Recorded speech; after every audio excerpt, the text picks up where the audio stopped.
E a esquerda brasileira foi para as ruas, pediu o impeachment do Bolsonaro, né, protestar contra o presidente. E isso foi o motivo aí de muita discussão e debate na internet, de quem gosta de política, é lógico, né, que eu acho que é o seu caso, que está aqui assistindo esse vídeo. E esse vídeo até foi uma sugestão de um ex-aluno meu da época do Presidente Vargas, né, da Escola Estadual Presidente Vargas, lá de Dourados, lá nos anos 2005, 6, 7, 8, sei lá, não lembro bem não, já até esqueci já, mas é o Paulo Moraes, né, que é um eleitor do Bolsonaro, ele ainda se mostra bastante conectado à direita, né, já tivemos algumas discussões até civilizadas, é lógico, como sempre, e é sempre bom conversar com todo mundo, e a esquerda se manifesta. E aí eu tenho alguns comentários até anteriores a essa manifestação sobre manifestações da esquerda. Eu acho que a esquerda ainda não entendeu as lógicas desse século, né? Historicamente, a esquerda sempre foi um movimento de trabalhadores organizados, né? Não era exatamente espontâneo, né? Até as revoluções de esquerda do século XX, Revolução Russa, Revolução Chinesa, Revolução cubana, que a cubana nem era exatamente de esquerda no início, virou depois, mas as tentativas de revolução em vários lugares do mundo sempre eram comandadas por uma elite pensante, elite intelectual, não estou falando de dinheiro, de elite, não é nada a ver com dinheiro, mas estudiosos, né, dos clássicos da esquerda que comandavam aquelas manifestações e aqueles movimentos. Esse é o histórico, então não era exatamente espontâneo. No Brasil nunca foi espontâneo, né? O PT surgiu, por exemplo, de um movimento sindical muito forte no ABC Paulista no final da década de 70, né? Ele cresce, né, politicamente defendendo a causa dos trabalhadores em geral, dos servidores públicos, sindicatos, né?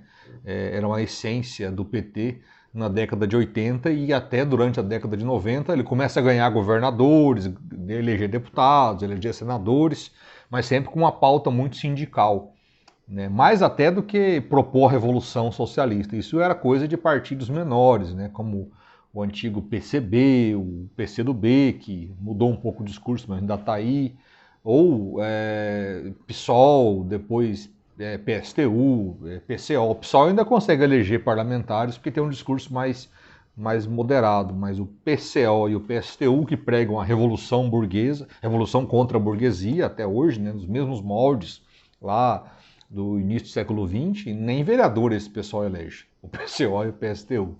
Mas são ali firmes e fortes, os dirigentes dos partidos. Mas enfim, adiante. Eu sempre tive uma dificuldade, eu sou professor há muito tempo, né, e eu era bastante de esquerda na década de 90 e era do sindicato de professores da antiga para mim, né, da FETEMES, que existe até hoje aí, e a gente fazia muitas manifestações, movimentos e eu já percebia naquela época, final dos anos 90, início dos anos 2000, que havia uma desconexão entre o que o sindicato defendia e o que o povo comum, o povo mais pobre, o povo popular queria, né? Por exemplo, eu era contra você fazer greve de forma que aquilo prejudicasse os estudantes pobres. Aí o pessoal dizia, mas como que a gente vai fazer? É a única forma que a gente tem. Eu disse, não pode ser a única, a gente tem que encontrar, nós somos professores, a gente tem que ser criativo, a gente tem que achar um jeito diferente de chamar a atenção da sociedade e pressionar o governo, que é o nosso patrão, né? Porque diferente do setor privado, onde se uma greve de trabalhadores privados afeta a empresa diretamente, vai diminuir a produção, vai afetar o lucro do patrão imediatamente. Então ele vai ter que fazer alguma coisa. Seja conceder um benefício, negociar, não sei. Mas no setor público, a greve ferra a pessoa que precisa do setor público, que geralmente são os pobres. Uma greve de metroviários para o metrô, ferra trabalhadores.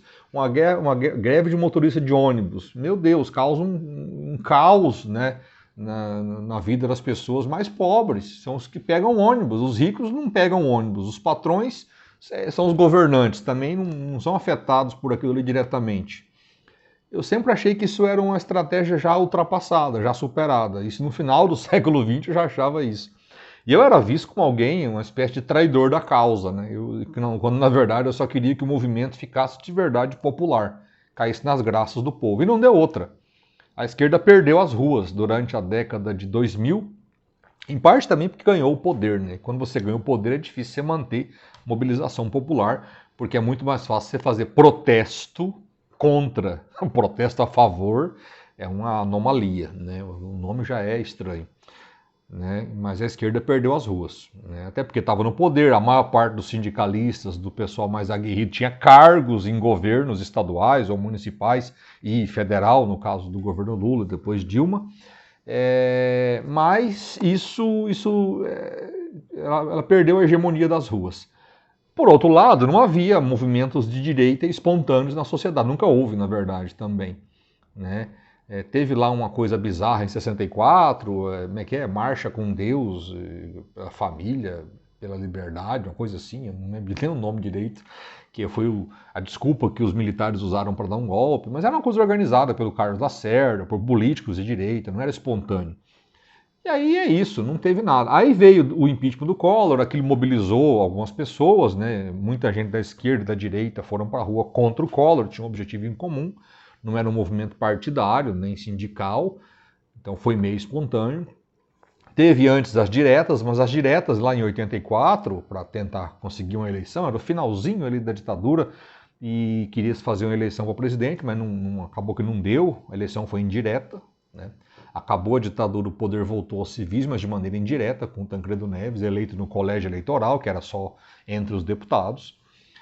Mas aquele movimento também foi comandado por políticos, né, de esquerda e de direita, Lula, Fernando Henrique, Tancredo Neves, Ulisses Guimarães, políticos, partidos políticos, movimentos políticos comandaram aquele movimento. Não era exatamente espontâneo. Foi muita gente, sim, a sociedade se envolveu, porque era uma causa comum, mas tinha um comando central. A primeira vez que um movimento de fato bem espontâneo aconteceu foi em 2013, tanto é que ficou um negócio confuso, ninguém entendeu aquele direito na época. Aliás, até hoje não se entende muito bem o que foi aquilo. Sabe-se que começou com um grupo de esquerda protestando contra o aumento de passagem na cidade de São Paulo. Um grupo bem de esquerda, porque o governo, por acaso, era o... Como é que é? 2013 era o Haddad, né? Era o Fernando Haddad. Né? E um movimento contra o aumento de passagem de ônibus, um governo do PT, mas era um movimento ligado ao PSTU, PSOL, sei lá o que era aquilo. E aquilo ganhou um envolvimento de uma parcela diferente da população. A cada dia que se passava foi crescendo, crescendo, crescendo. Perdeu-se o controle daquilo, ninguém sabia quem é que comandava aquele negócio, não havia com quem falar. Aliás, o governo ficou atônito. Tanto o governo federal quanto os governos estaduais e os prefeitos, as prefeituras, porque não havia com quem você negociar. Era tão espontâneo aquilo, tão confuso aquilo, que pedia-se de tudo também. Pedia-se a favor da privatização e contra a privatização, a favor disso e contra a mesma coisa. Era um negócio maluco, né? Havia uma fala comum contra a corrupção, mas não dizia nem como é que você resolve o problema, o que você propõe, não tinha proposta nenhuma. Era só um grito de protesto. Passou aquilo, ninguém entendeu direito, né? Alguns governos reagiram, propuseram mudanças. A Dilma, inclusive, cometeu talvez o maior erro da vida dela e do PT, que foi propor a lei das delações. A lei das delações surgiu exatamente ali, naquele contexto, né? Como uma resposta àqueles movimentos, uma resposta que seria contra a corrupção, né? Mas a lei das delações foi tão mal feita que permitiu que, por exemplo, se prendesse uma pessoa e preventivamente, sem tempo definido, deixasse o cara mofando lá até que ele delatasse alguém, né? E aí ele conseguiria redução de pena. E isso causou, e foi o estopim, né, para que pessoas delatassem qualquer um para se livrar da cadeia. E muita gente foi presa nesse contexto, muito governo caiu nesse contexto, o próprio Lula foi condenado por causa disso. Né? Delações premiadas que no fim das contas nem sempre se comprovavam verdadeiras, mas geravam um clima político tão poderoso na sociedade que causou aquele sentimento de que todo político é ladrão, então vamos negar a política e vamos escolher um candidato que está fora dos grandes esquemas. E aí entrou, o Bolsonaro se ligou, percebeu de maneira muito inteligente, estrategicamente inteligente, percebeu que havia ali um vácuo, né, por onde ele entrou. Não foi só isso que explica o Bolsonaro, mas isso é essencial para explicar o Bolsonaro. O vácuo na política causado pela Lava Jato. E ela tem tudo a ver com a lei das delações, que foi uma resposta da Dilma àquelas manifestações de 2013. Olha que coisa. Um dia eu posso falar melhor disso. Isso é um negócio bem mais complexo do que eu estou falando aqui. Mas vamos lá. E a esquerda perdeu as ruas a partir daí. Totalmente. Né? 2014 foi uma eleição polarizada, Dilma-Aécio. Né?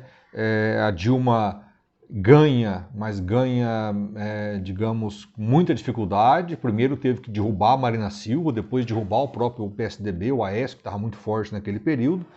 E ela já entra em 2015 com um déficit fiscal muito grande, né? Ela tinha tarifas congeladas, tinha gasolina com preço represado, energia com preço represado, enfim, juros que tiveram que subir, porque ela tinha segurado os juros à força. E ela entra num governo muito problemático. Né? Coloca lá um ministro da Economia que não tinha a ver com as pautas da esquerda, isso causa algumas revoltas, e comete um erro estratégico na eleição do Eduardo Cunha. Né? Eduardo Cunha, é bom dizer, ele era originalmente da base lulista e petista, Dilma e Lula, né, no Congresso, mas ele tinha algumas pautas que não iam muito de acordo com a esquerda, especialmente as pautas evangélicas, né? O Eduardo Cunha era evangélico. E tinha umas questões ali que ele considerava importantes, o PT não achava que era uma boa pessoa para comandar a Câmara, e de maneira meio besta, né, resolveu peitar, não tinha voto, besta que eu digo, porque não tinha voto para peitar o Eduardo Cunha. O PT nunca teve maioria de deputados de esquerda de verdade na Câmara, nunca houve isso. Como não tem agora, a oposição tem 150 pessoas lá, no meio de 513. Não resolve nada, não barra nada, não aprova nada. Nunca teve, né? Tinha que fazer, por isso que o Lula dividia o governo com outros partidos, né? Loteava cargos para conseguir apoio. É o que existe isso até hoje, mas naquele período era mais importante ainda. O PT nunca teve maioria de verdade, ele construía a maioria com outros partidos. Mas resolveram brigar com o Eduardo Cunha e ele ganhou a eleição e virou um inimigo mortal, faca no pescoço da Dilma o tempo todo. E mesmo assim, no final do ano de 2015, o PT teve uma chance de evitar o impeachment, que era proteger o Eduardo Cunha de uma cassação. Ele tinha um monte de denúncia lá, de corrupção, um monte de coisa. Mas não, os deputados do PT resolveram brigar de vez com ele e votar pela cassação, pelo início lá do processo de cassação de mandato, uma coisa assim. E aí o Cunha vai se vinga e põe o processo de impeachment para andar, a crise econômica já ajudou, e movimentos de direita surgem ali, aí sim, de maneira meio espontânea, porque eles pegam um pouco daquilo de 2013, que não tinha um comando político central, né? Lógico, os partidos de direita apoiavam, mas eles nem eram aceitos nas manifestações. Eram movimentos mais organizados de fora da política. O Movimento Brasil Livre, o movimento nas ruas, o movimento Vem Pra Rua, dentre outros. Havia os bolsonaristas que estavam, na verdade, pedindo golpe desde aquela época, né? Os bolsonaristas pediam um golpe militar, AI-5, eram bizarros desde aquele período. Inclusive, eles nem contribuíam para derrubar a Dilma, eles atrapalhavam, porque o jornal pegava bem aquilo para dizer, olha, estão pedindo ditadura em vez de impeachment, né? Atrapalhavam os pedidos de impeachment, inclusive. Né? Mas, enfim, a direita ganhou as ruas. Né? Ela ganhou as ruas, a direita e os liberais, né? O MBL se dizia liberal. E, no fim das contas, manifestações gigantes foram feitas, que, de novo, não eram comandadas por partidos políticos, por políticos, né? Eram movimentos muito mais de fora da política. Né? E isso até tinha um frescor diferenciado naquele período ali. Independente se você concorda ou discorda das pautas, estou dizendo que era uma coisa fora da política, da política tradicional. A leitura daquilo, inclusive, demorou para ser feita direito por muita gente. Né? E aí Bolsonaro ganha a eleição, ele tenta manter a direita mobilizada a favor dele. Antes do Bolsonaro, né? Dilma cai, vem o Temer, tá? Os movimentos da direita se acalmam. Em 2018 tenta-se daqui e dali, mas o candidato da direita que desponta é o Bolsonaro. O Alckmin não vai, o Amoedo não vai, o Meirelles não decola. No fim das contas, fica ali uma coisa de PT e Bolsonaro, e aí o antipetismo falou mais alto. Né? Leitura errada que a esquerda fez também. O Lula preferiu perder a eleição mas não preferiu fazer um acordo mais amplo com a esquerda para tentar ganhar. Talvez Ciro Gomes ganharia aquela eleição se tivesse o apoio do PT e se Lula não fosse candidato, mas isso é outra história, né? Vem aí o governo Bolsonaro e ele tenta manter as ruas mobilizadas, né, a favor do governo dele. Isso é muito difícil, porque, como eu disse, não existe protesto a favor, né? Protesto a favor é um negócio meio estranho. Protesto é geralmente contra alguma coisa. Mas ele tenta, só que aí fazendo o que a esquerda fazia antes, financiando o movimento. Com dinheiro, com faixas feitas pelos partidos, por deputados bolsonaristas, né? Já era um movimento que não era exatamente espontâneo. E a direita, aquela direita que tinha ido para a rua para derrubar Dilma, meio que vai se afastando do Bolsonaro, porque percebe nele a mesma coisa que um político comum do Centrão, que é o que ele sempre foi. Quem acreditou que ele era diferente, acreditou porque quis, mas muita gente avisou. Eu mesmo avisei para quem eu pude avisar. O Bolsonaro não é um político diferente dos demais políticos do Centrão, com todos os defeitos e eventuais qualidades que ele tivesse. Mas pegou, né, que ele era fora da política. Não era. Ele só era um político pequeno, menor, que estava longe dos grandes escândalos. Mas aí a esquerda não fez essa leitura. Bolsonaro tenta manter as ruas a favor dele, usando dinheiro público de deputados, está até sendo investigado isso aí, mas não consegue. Aí vai pouca gente. Essas manifestações do Bolsonaro são minoritárias, né?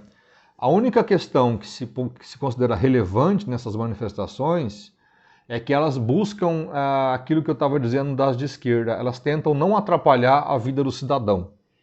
Tenta-se fazer isso num sábado, o ideal é sempre que se faça num domingo, porque aí vai, de fato, menos gente ser atrapalhada por isso, né? Você cria ali um diálogo maior com a sociedade, quando você não atrapalha a vida da sociedade. Eu acho isso inteligente, mais inteligente. E a esquerda foi para a rua esse final de semana, e aí o que se viu ali, muita gente foi para a rua, não dá para desprezar que era muita gente, bastante gente foi para a rua, né? Mas é evidente, quando você olha aquelas pessoas que estão lá, que a esquerda não vai conseguir derrubar o governo, o impeachment que eles tanto sonham.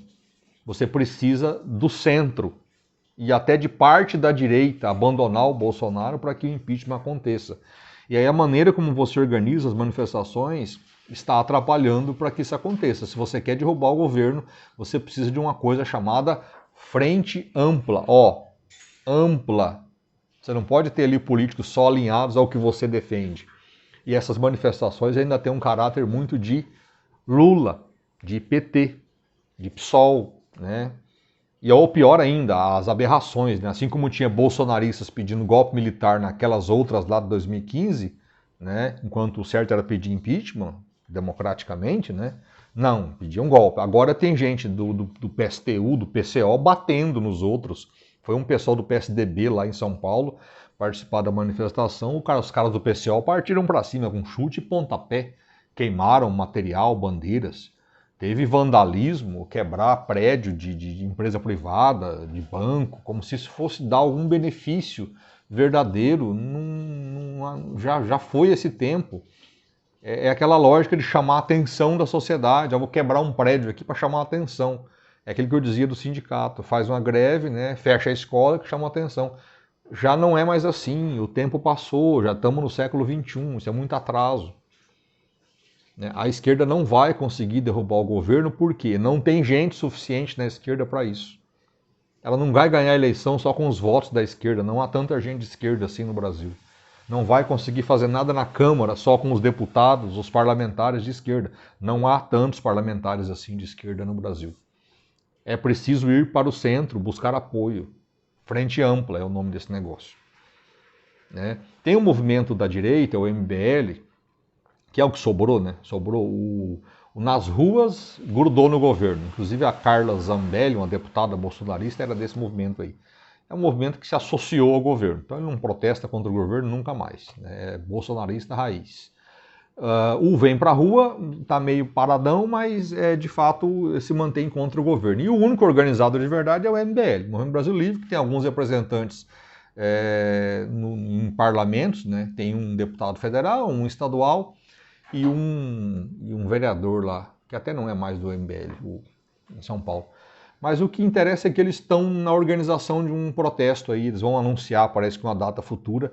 Se eles conseguirem levar a gente para a rua, vai ser de fato uma fratura importante no governo, porque aí é direita. Aí é a direita brasileira contra o Bolsonaro. Se você junta essa direita que vai contra o Bolsonaro com essa que foi agora, essa esquerda que foi agora, você começa a criar uma situação de, bom, aí agora vai. Agora é gente pra caramba e é gente de vários espectros políticos. Né? Aí muda de figura. Senão, não adianta. A esquerda pode espernear à vontade que sozinha ela não vai ganhar. Nem a eleição no ano que vem. O Lula, para ganhar a eleição em 2002, 2006 e a Dilma em 10 e 14, teve que se associar à parte da direita brasileira. Não, você não ganha eleição, não existe isso. Você precisa dos votos daquilo que é chamado de centro do espectro político. Né? O PSDB, por exemplo, hoje é um partido de centro. Mas ele foi na manifestação e apanhou. Teve bandeira queimada. Apanhou literalmente, o que é bizarro, né? E aí os jornais vão fazer o quê? Vão destacar a manifestação? Não. Vai destacar fundamentalmente essas bizarrices. Agressões, vandalismos. É meio burro, né? Meio idiota. Né? Eu acho que o MBL, que fez a leitura correta do século XXI, não vai fazer isso. Eles vão fazer uma manifestação tranquila, pacífica, num domingo. Não é questão de concordar ou discordar deles, de novo, é questão de ser inteligente. Né? Como ganhar o apoio popular. A manifestação ela não é exatamente só contra alguma coisa, é também a favor de algumas pautas que vão te garantir apoio popular. Ou você não quer mudar nada, se você não quer ganhar o apoio do povo, é porque você não quer mudar de verdade, só quer causar. Só causar num protesto aqui. Quando na verdade você precisa fazer isso, né? A crítica a um governo ou a alguma coisa que você acha errada, no sentido também de ganhar apoio para a sua crítica. Senão você fica falando sozinho. Né? A esquerda precisa fazer essa leitura, já passou da hora de entender isso. E outra, sindicato é organização. Assim como um político é uma organização, não é espontâneo. Quando a Fiesp apoia uma manifestação, não é espontâneo. Quando o sindicato rural de uma cidade apoia a manifestação, aquilo não é espontâneo. Espontâneo é o povo comum se manifestar. E para você ganhar o povo comum, você tem que... a pauta tem que ser comum a esse povo. Eu duvido que uma pessoa comum, do povo comum, uma pessoa que nem liga muito em política, vai concordar que você deve quebrar um prédio, tacar fogo numa agência bancária ou numa universidade privada. Eu estou lutando contra o capitalismo. Duvido que o povo comum de São Paulo ou do Brasil vai apoiar um troço desses. Então é meio bobinho isso, né? Já foi esse tempo. Precisa evoluir. A esquerda tem todo o direito e a manifestação foi grande, ela não foi pequena. Mas aí o que a gente fica falando? Dos vândalos, da depredação, das agressões. Agressão, gente. Bateram nos caras do PSDB. Né? É contraproducente. Precisa ser um pouco mais... É igual o bolsonarista pedindo golpe. AI-5. É contraproducente. Perde toda a validade do movimento desse jeito. É meio bobinho isso. Mas vamos ver. As coisas começaram a se alinhar, manifestações vão voltar, a vacina vai fazer efeito e a gente vai voltar a mais ou menos à normalidade e vai ser um ano que vai ter bastante assunto. De tédio a gente não vai morrer. Beleza? Mas era isso. Felicidades aí, até o próximo vídeo. A gente volta qualquer horário aí com alguma novidade. Valeu, até mais. Obrigado aí pela audiência.